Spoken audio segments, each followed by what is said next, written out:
this is James Melendez, James the Wine Guy, here to talk about wines, unexpected wines in unexpected places. Really, it's talking about the varietals. So we're talking about 2 international varietals and 2 indigenous varietals, and that's a great thing because these are grown in unexpected places. Now, as I've mentioned before, we live in a great wine time, probably the best wine time in history. We have the best quality, we have the best set of international varietals, indigenous varietals, and that selection available to us to purchase.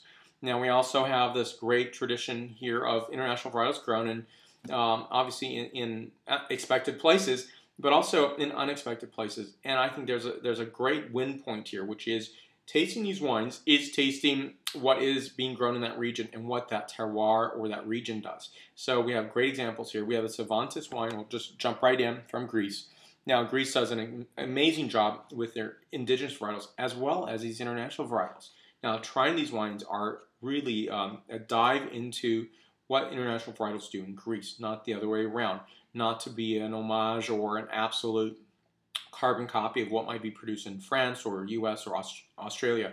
It's really to get the honing down of what this is in that specific region. So here we have a Pinot Noir from Uruguay, and that's really unexpected, but it's really the great climate for this. And when you think of this region of coolness from the Atlantic, it really is perfect setting for this varietal. I've known about this for a while. I finally found one in the US. I think it's a great thing. It's a pretty well distributed brand, Pueblo de Sol.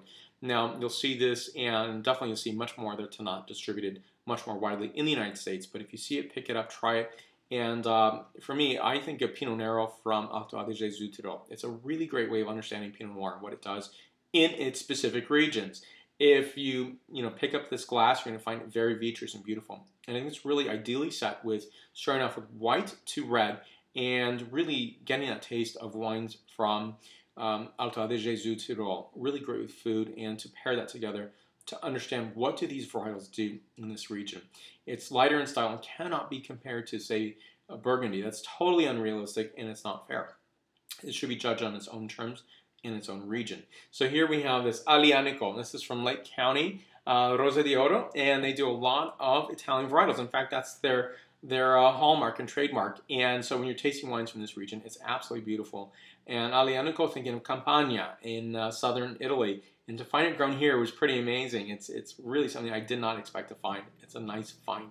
And again, the Pueblo de Sol Pinot Noir. So if you find these, ask your wine merchant to challenge them and find, what can I find that I wouldn't necessarily expect to find? Am I going to find another Italian varietal in the U.S.? Probably so. But that's something that they may have to order for you specifically, or maybe it's on a wine list. Ask your wait person, what do you have? What is unusual? What do you have tasting? Check it out before you even get to the restaurant.